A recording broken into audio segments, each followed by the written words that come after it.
So the relationship between fight sports and art or graffiti was in the early 2000s, late 90s. That scene was quite violent. There's a lot of gang mentality. It's very common that you had fights with other people. Like Fight Club vibes. I wouldn't say fight club. No. I would say just because you when you do trains, you are in a kind of like a particular level. Yes. It's a lot of scouting, a lot of looking what's happening. It's very Shred and gone. Oh yeah. Thank you very much also to my sponsors, Seasick Threads, the best board bags out of Australia, and my associates over at Wavescape. Here we are, downtown Cape Town, Woodstock, with the artist himself, Andrzej. What a privilege nice to meet you. to be able to meet you. Thank you. Lovely to meet you. Thank you for your thank you time. for taking time out to show me your beautiful space. I've been exploring and just stealing with my eyes. It's absolutely beautiful because I'll probably never afford one of your beautiful art pieces. You will. Let's find out a little bit about your journey in life, how it is that a Polish gentleman like yourself, who is not just, don't look beneath the art. This man is multi-talented. It's not just art. So we're going to dig down into Thank you. all of his interests, loves, likes, and why he's found himself as a Polish gentleman, now an artist in South Africa. Let's rewind. Let's unpack the Andrzej story. Cool. Yeah, so my name is Andrzej Urbanski and I'm a full-time artist. Okay, I'm going to have to go a bit closer. No problem. Speak a little bit. Okay, Cool. go for it. So my name is Andrzej Urbanski. I'm a full-time artist, currently in my 11th year in South Africa. I came in 2012 to South Africa during a residency, an art residency, to explore and meet new artists and meet people. And second time on the African continent. And fell in love with the country and was very fortunate that the South African art scene liked my work. And that's how it kind of slowly developed to create art and be able to live from it. Amazing. So you grew up in Poland? I grew up in Berlin Okay. and was always on the move with my parents between Poland and Berlin because it's like 3-4 hour car drive to back and forth. So almost every weekend and all holidays till I was 16, 17, I was in Poland and between. So, I mean, Berlin speaks for itself. Creative city, Yeah. big influence on your creative path, no doubt. Yeah, to a certain degree, yes, I would say so. On my character, a little bit on my work. I've been very active in the graffiti scene in Berlin. I would say for like 12 years, something around that. And before that, I've been professional rollerblader. Okay, let's just stop there. Okay, this is just the one of the many skills that this man possesses. Professional rollerblader. Okay, let's unpack that a little bit. What age were you when you? I started. Yeah. I think around 9. 9, 10. I got my first pair of skates from my grandparents. I lived in Sweden at the time. I was there for a visit in Göteborg. And I got my first skates. Amazing. And then the journey of skating began and snowboarding at the same time. And at what age were you pro as a blader? Around 16, something like that. Wow. 16, 17, something like that, yeah. Incredible. And in terms of your graffiti in Berlin, Yeah. are you allowed to tell us what your tag was? I don't really speak about that. Okay. I was fortunate enough in those 12 years never got busted. Got a lot of different actions and a lot of different beautiful, amazing memories from that. Also a couple sad from friends passing on or passing away. And graffiti in Berlin got me to get to know the city better, mainly in the night, and a bit of a different lifestyle. And I'm happy to speak about it, not about my tag name, about my crew, because we did a lot of things, a lot of damage.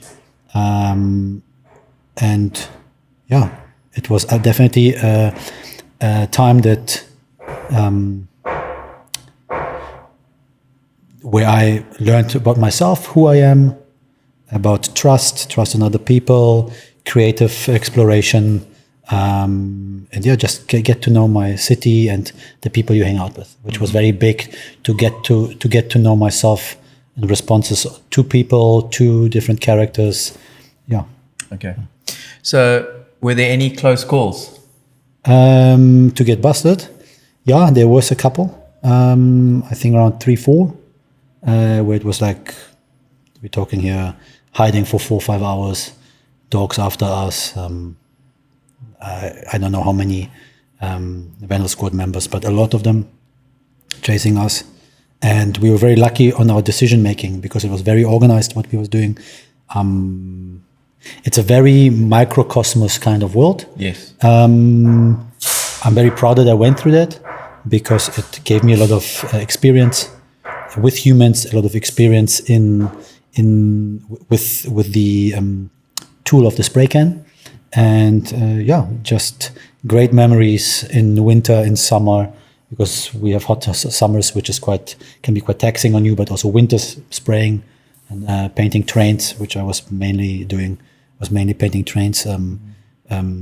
Yeah, in minus 25 is also not the easiest, and very, very, very Tough conditions. tough conditions. Yeah. Amazing. What a journey, hey?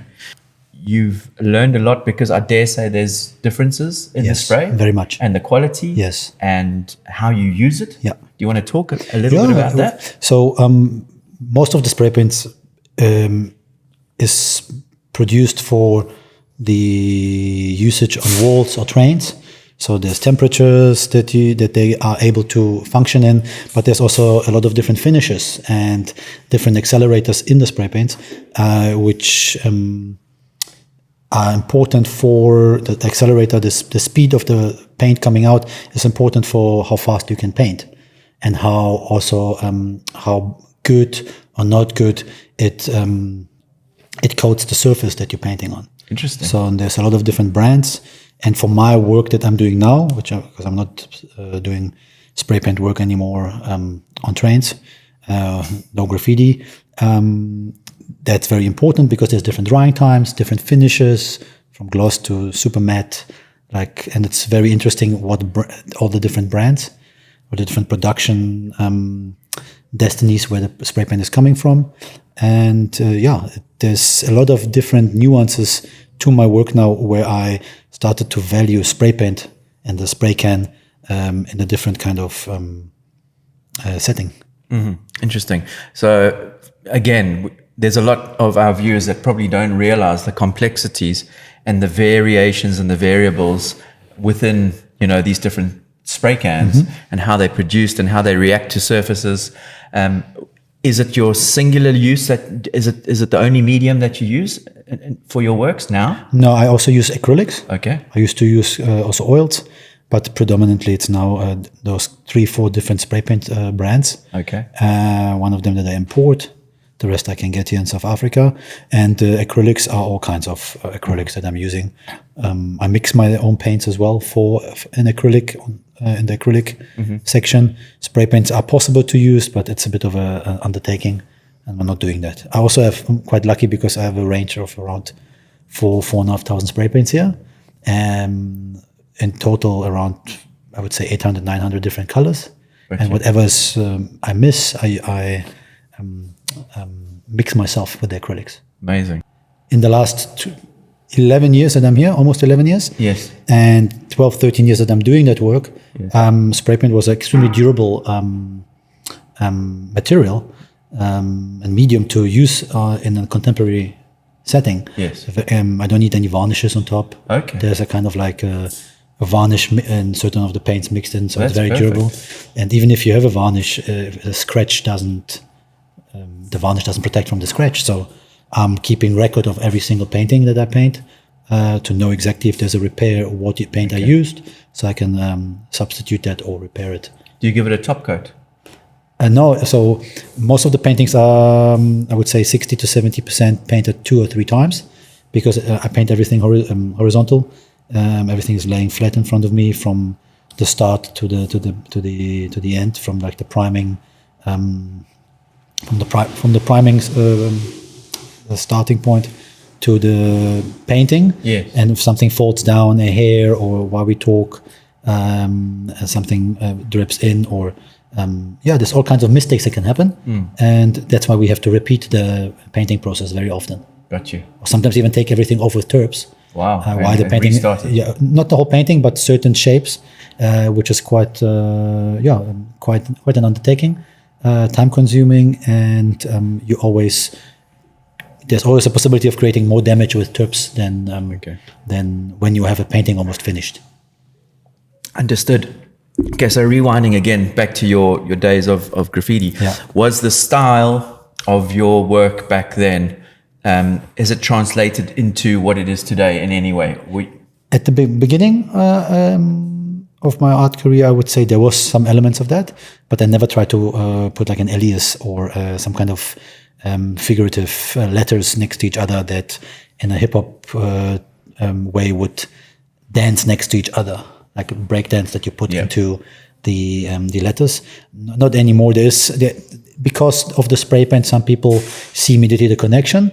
But if you look at my work on its own, and you don't know if it's spray paint on the first side, you would not. I would assume you would not see immediately that there's some kind of graffiti element. Amazing. Maybe in the shape canvases a little bit, but in the square canvases, not anymore. Okay. It's about texture. It's about transparency. It's about geometric compositions. All kinds of different references, influences from architecture, fashion, nature. Other artists, obviously, historically, a lot of artists that influenced me. But to answer your question, I wouldn't say that there's any kind of direct connection except the tool, which I'm very proud of, because I was able to extract that tool from graffiti and implement it in a kind of contemporary way on canvas. It's old master's medium. It's a movable canvas, so it's stretched, prepared, primed a couple times to make it smooth, etc. And then we try to create some magic on top of it. And that you do. How would you categorize this art? Cubism? So I value cubism very much, but I think historically seen, it's not anymore cubism. It's more like hard edge, color field paintings. I also do sculptures, I'm really drawn to explore beyond the square. So that's why I do the shape canvases, where I explode and try to kind of break the norm, because everything around us is square.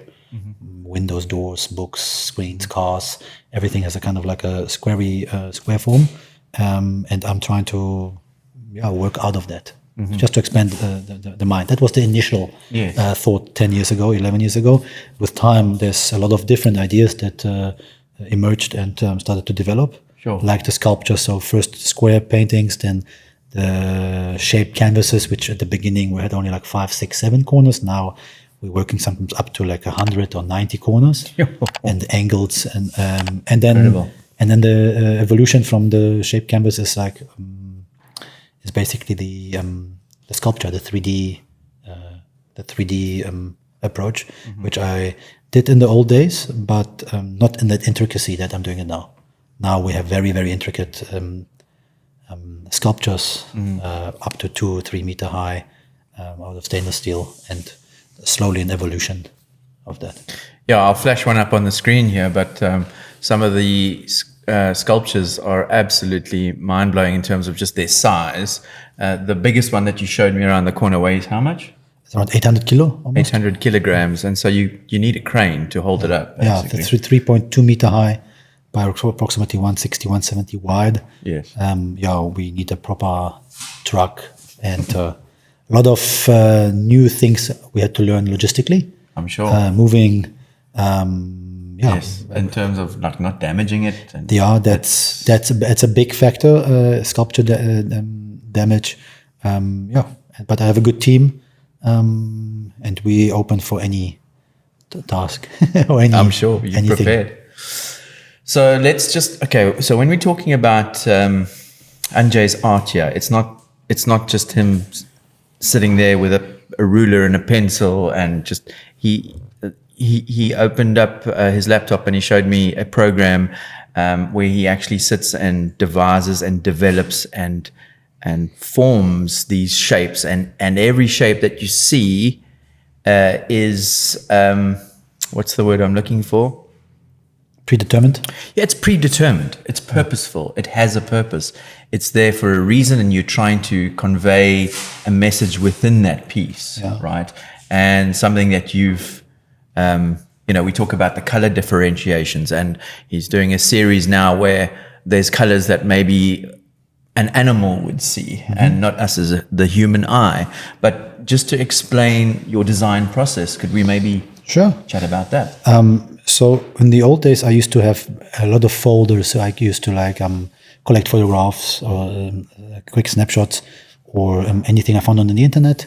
But it was such a big archive and so much, and everything was everywhere, that it was quite a difficult time to go through it and then take the reference and figure out what I can do out of that in the sketch.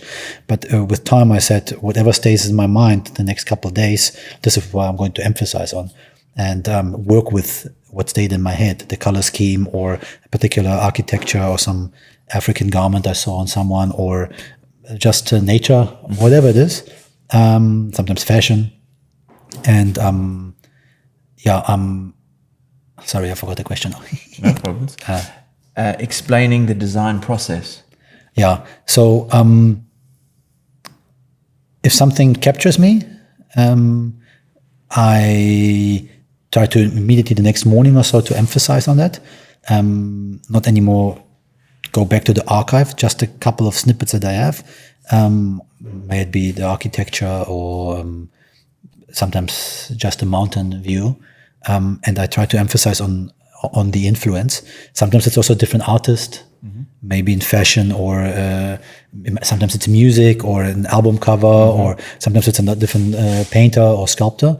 It's a subliminal nuance that that sticks with you. Yeah, it sticks there, and it sparks an initial intention, and from that intention it develops. So in the end, you don't see anymore the influence, but it does something inside me.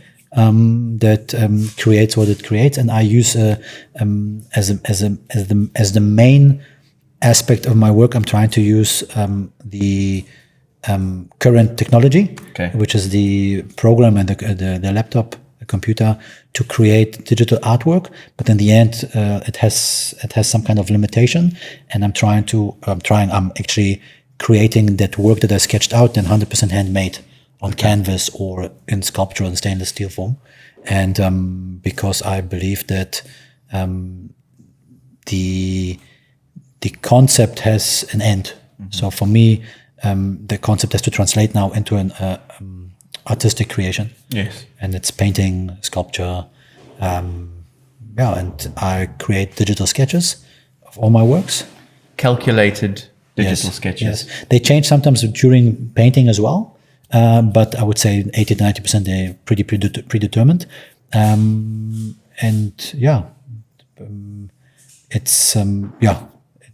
It's a lot of sketches for each exhibition. I would say between 200 to 300 different sketches. Sometimes even more, depends on the size and on the inspiration and influence on my brain. But then the selection starts. And then as soon as you select, you start to emphasize on certain color schemes or certain ideas. And you have sometimes of one canvas or one painting that you see in the studio, 20 or 10 different sketches before that, which is quite cool because it creates a pool or repertoire of sketches that you can emphasize or create in the future. Play off sometimes too. Like for example, the red painting behind us. I have this sketch for the last three to 4 years, and I never painted that. And now I said, okay, it's somehow time. It makes sense for the new exhibition to play with the monochromatic kind of color field. Color field, yeah. Amazing. Yeah, it's so very interesting. Hey, you speak about tech and the use of tech and how you can translate it and use it to, benefit your vision. Yeah. How do you feel about the NFT space? Oh, good question. The reason I ask is Yeah. because you've got all these digital Yeah. visual references. Is there? I'll ask you outright. Have you not thought about taking those? I thought about it for 2 or 3 years, but it's understandable for the profit side. Makes absolute sense also to evolve with time and look into the future. But at the same time, I'm thinking, I understand there's a lot of work going into NFTs and creation of the artwork, digital artwork. But at the same time, my idea was always to create something handmade, something tangible, something where the craft of creating a shaped canvas, Yes. of creating the frame around, which is, I work with a lot of people who put a lot of thought into things, and there's a lot of engineering, which is not visible immediately, but just the frames around my canvases, which are created by Jean Vogels. His artist name is Roy Wolf Studios. Just what we went through the last 10 years, that's a memory, that's an experience, that's a story worth telling. Same for the canvas makers, same for creating the sculptures. There's a lot of the welding, there's a lot of nuances that I don't see happening in NFTs. NFTs can't give me that. And also it's a bit of my background. Like my grandfather was an engineer. My father is an extremely handy man, can do everything around the house, build stuff, like it's unbelievable. And all of that is a big aspect for me. The kind of Making process. making. Yes. Yes, I was asked before, and I thought about creating NFTs of my works, but it would go backwards again for me because I'm trying to extract out of the digital technological kind of side into tangible artwork, and going back there would be a little bit too easy for me.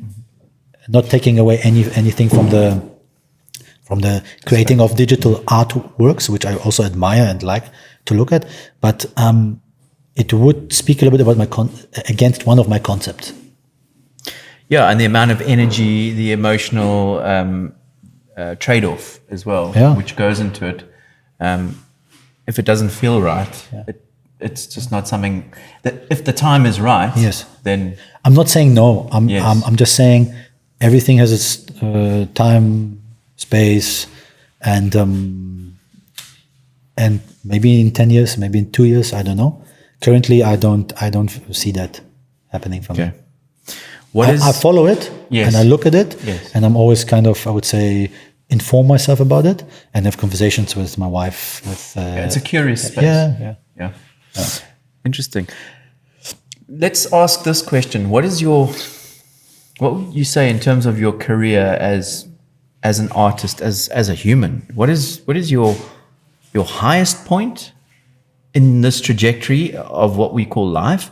And what would you describe as probably what people would deem the most challenging point to where you've got to In my art, in your art world? yeah. Most challenging. Has it been overcoming, it could mean like a personal influence whereby you've had to overcome challenges of people's view of you or non-belief of your vision. It could be a physical challenge, or like trying to get this going. I think the belief that it was never a challenge. I can see that the people around me who work with me in the art business, because it's a massive business side to it as well. Yes. My wife, my assistant, the new department of sculptures. There is a lot of belief in that, and the people get the inspiration and get with time. Obviously, there's people that are coming and going because there's not an understanding, or it's not always that they see the vision. Yes. Not quite aligned. Yeah, not quite aligned. Yes, very well said. But that is not a problem. That is quite cool. That is the trust also of the people, and that they actually, that they actually see the vision and are able to contribute which is amazing. The challenge-wise, I would say, what's challenging for me? Good question. There is a couple of things. Surely it hasn't just been plain sailing. No, that's for sure not. There's a lot of mistakes and small issues and problems that come with the business side as well as the creating side. You try to always bigger, more evolving. So the sculptures became very big. The canvases became bigger. It's obviously challenging to sometimes sell a big work, sometimes to create a big work. What was challenging for me in the last couple of years? I don't know. Have they taken a sculpture somewhere and it fallen over and broken? The stress behind repairs or the stress behind logistical incidents, or sometimes something just falls over in the studio and you have to repair it from scratch. I work very well under pressure, which is not good for work-life balance. But I have to also adjust there. And challenging was to be able to give my work into other people's hands, assistants, designers, paint department, sculpture welding department, and as I said before, them to see the vision and kind of try to, I think emulate is the right word, yes. And to see what my vision is with not too many corrections. Gotcha. And your level of expectancy by way of quality. Yeah, that's a challenge, I think, for most of the people who work with me. Yes. Because I would say in my work, I'm quite a perfectionist. And I'd rather go the extra mile, even if the extra mile means 2 weeks more work and 14, 16, 18-hour days, which I had now a couple of those. Challenging is then going home at 3 o'clock in the morning and waking up at 6. Wow. So that doesn't happen anymore so often because I also get older and I have kids, but it still happens. 3 hours sleep. Yeah. Sometimes the worst, my wife used to just put food into the studio and I was up for 2 or 3 days. I was packing 25 works. It's not like 2 hours. That's with finishing touches. There's a little mistake here. I oversprayed the frame here. I need to sand. There's a lot of different things that can happen even when you tired, and even if you do it for years. But this is the challenge that I love. But also very important to find good assistance in all aspects, from business side to the creation side. Was very important for me to give this into other hands, trust, and find people who understand the vision. Got you. Yeah, it's that's the behind the scenes stuff that people don't see and understand, but it's clearly evident in your work that it's of such a high quality. Thank you. Yeah, really cool. I invite everyone. We have a lot of street art tours. That's why I'm saying that, because the street art tours, they're bringing people from all over the world into the studio. And especially when people know the work, sometimes from Instagram or from wherever, they getting a little bit of a little insight behind how something is created and how long it takes to create one work, or what the process is. Is sometimes, I would say, sometimes quite eye-opening, to see all the effort. Yeah, exactly. And that's why it's good to talk about this stuff, because people just see pretty pictures. Yeah. They don't understand the blood, the sweat, the tears, that goes into your work. So well done. Thank you. Well done to where you've got. It's great. So where to now? We've got some exhibitions coming up. Would you like to talk about where they're happening? Yeah, with pleasure. So the next exhibition is like a solo exhibition at the new Johannesburg Latitudes Art Fair, end of May, 24th of May beginning. Straight after that, week and a half later, is a big solo exhibition at the Macadam Gallery in Brussels, in Belgium, where we're also going.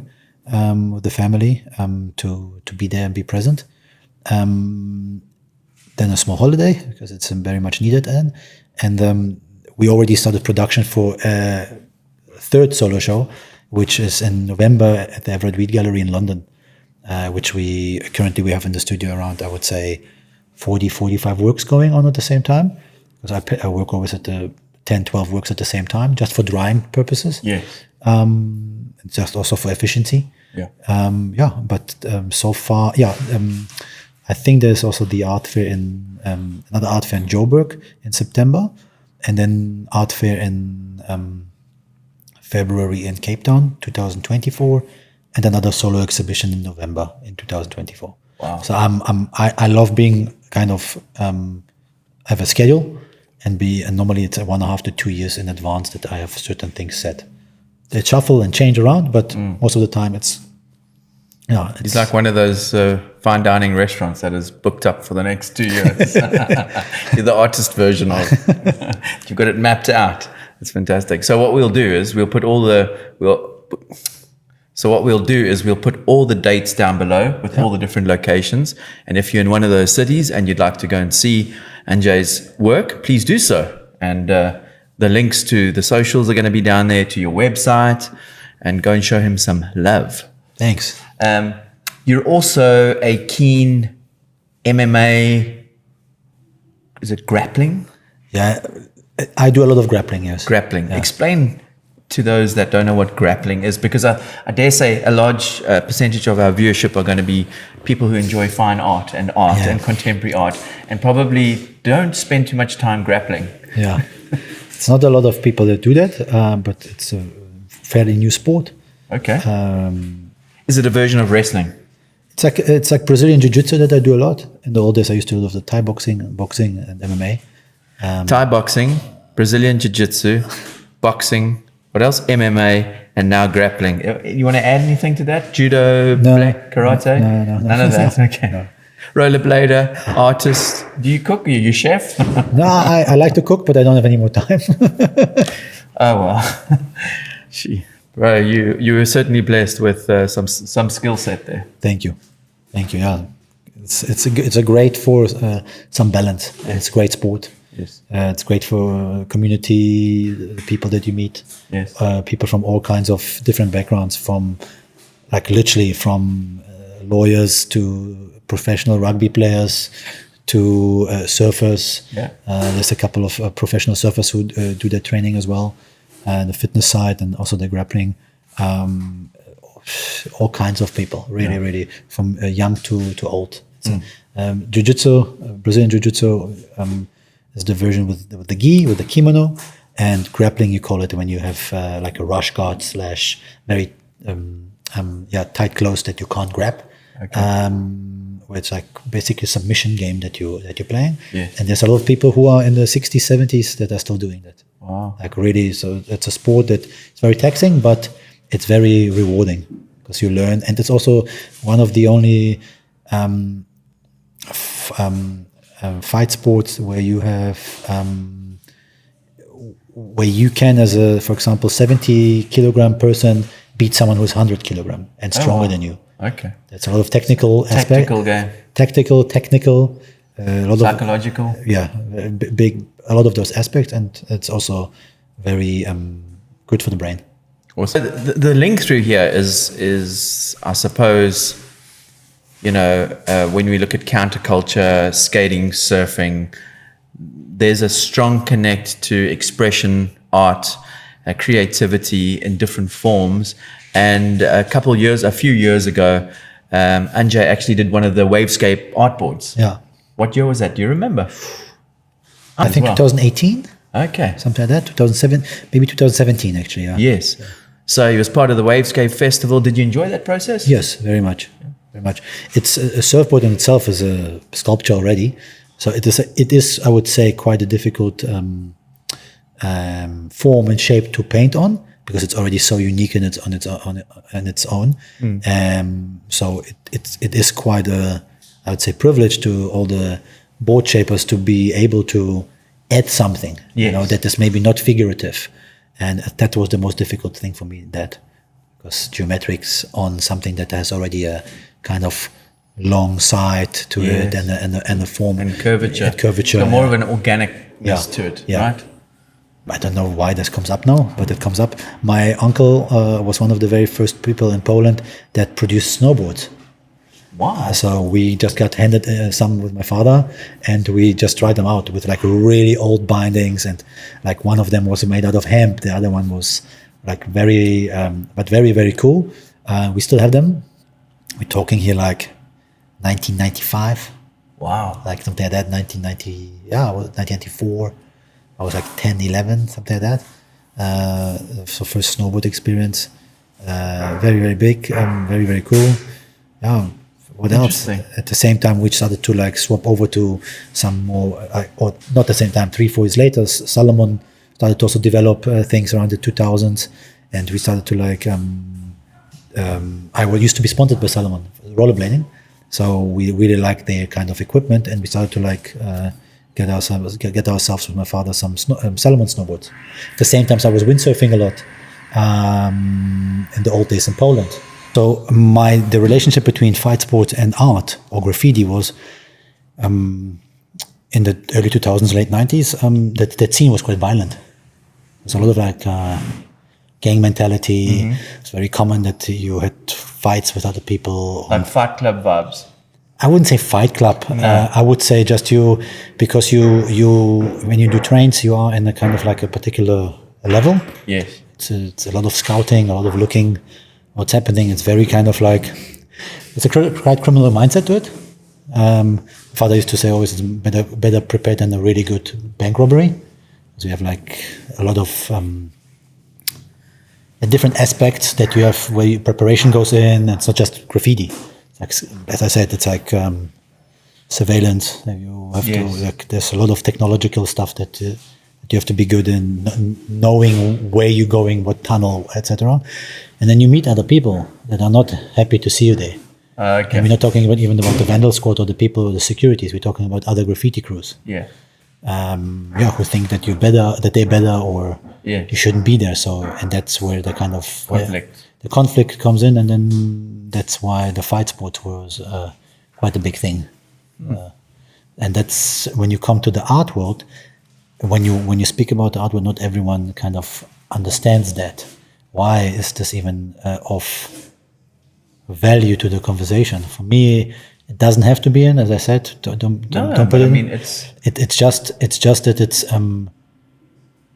not everything in this world is just pretty and just chilled and comes out of a spark that is like I say.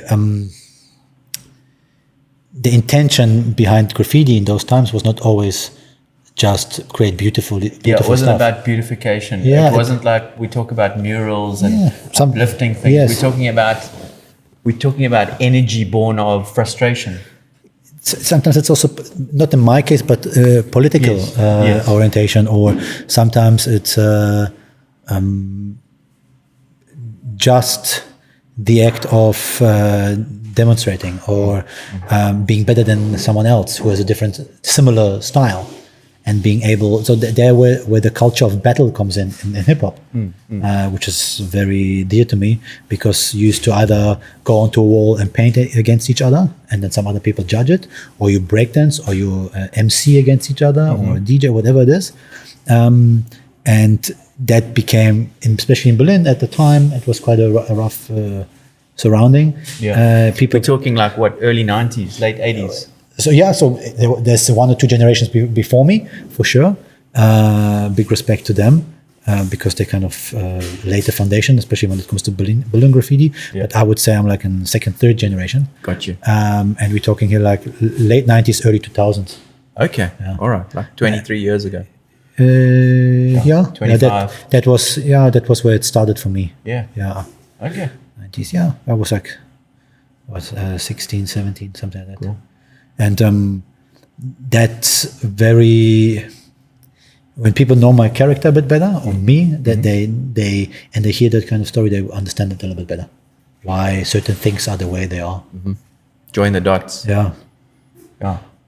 It's, I mean, when you start to sit and listen to your journey and the influences and what you've been through, you start to look at one of your works and see energy, like explosive energy, and like bursting out, and like you say, you can see the grappling of the shapes within your artwork, and that pushing against each other and trying to,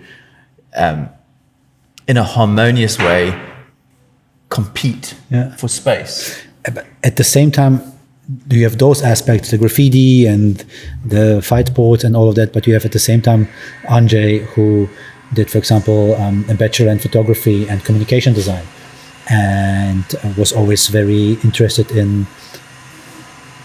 That's all right. It should be okay. It was always the Andrzej that was always interested in all kinds of nuances of historically important fine artists, from Van Gogh to Matisse, Mondrian, to people who are still alive and big influences like Frank Stella or immaculate to my work. And then at some point the depiction of, from graffiti, color, normal letters, to just the interest in paint and color arrangements, color feed, and taking this away. I think that the fact that I at some point said to myself, because I used to do graffiti, but at the same time I used to do landscapes or portraits or photographs or whatever it was. I did product design. I created a shoe, built my shoe, built my own thing. There's no end to this man's achievements. I feel like I've got a lifetime of grappling with skills to get to your level. Yeah, it's cool. I think creativity is in everyone. So there's a lot of things. Just the difficult thing sometimes is to find the right things that interest you, and then give you also a bit of an outlet, and then connecting some of them, or have the breaks and doing something else, but still staying focused on the main thing. Can be sometimes challenging. Yeah. So who's your biggest influences, would you say, if you were to pick three artists that like have really shaped your journey? I mean, I look at some of this and I see Les Demoiselles d'Avignon by Picasso, but yeah, you tell me. I think the first three that pop into my head, definitely Frank Stella, American artist, unbelievable. Who else? Definitely Picasso in certain stages. Really, not because of the cubism. Just sometimes it's in his case, I would say it's the color schemes, and also the professionalism, the amount of work that he done. Obviously, cubism, also great art movement. But I think that Braque was also a very important motivator artist that didn't get enough credit there. But Imi Knöbel, one of the artists that I also really look up to.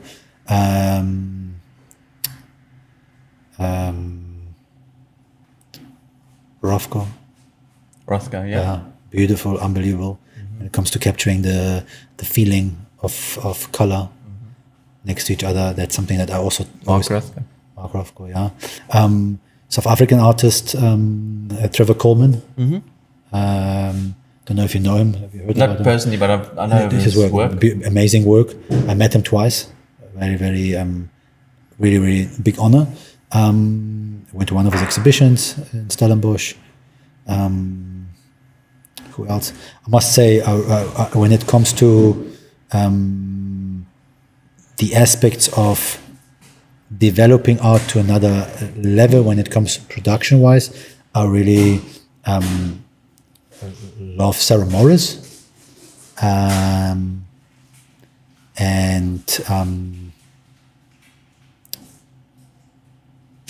it's a lot of artists actually. Trying to think about the name now. Okay. Take it down. We've got time. Katharina Grosse. Okay. Yeah, unbelievable. Really? Unbelievable. Like, it's, as you see. Nationality? I think she's German. Yeah. Yeah, of course, Katharina Grosse, yeah. Brilliant. It has a studio in Berlin, very, very beautiful studio. Never been inside, I just saw a documentary and the outside. I like also artists like Damien Hirst or Jeff Koons. Cool. Well, it's been an absolute treat and an honor to get to chat to you. Absolute pleasure. Thank you for your time. Urbanski is his handle. Links below right now. So go and hit him up on Instagram. Check out his work. Explore. Get lost in his works.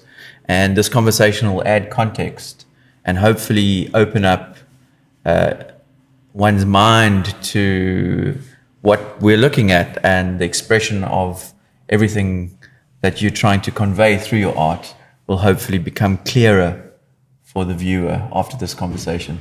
Thank you very, very much. It's been an honor. Thank you. Thank you very much for your time, for coming all the way. You're welcome. From Neisner. And thank you for the interest. Okay. And hopefully see some of the viewers at one of the next shows. All the shows at the galleries are down below.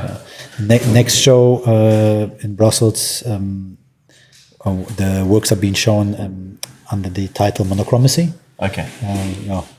Most of the works. Monochromacy. There we go.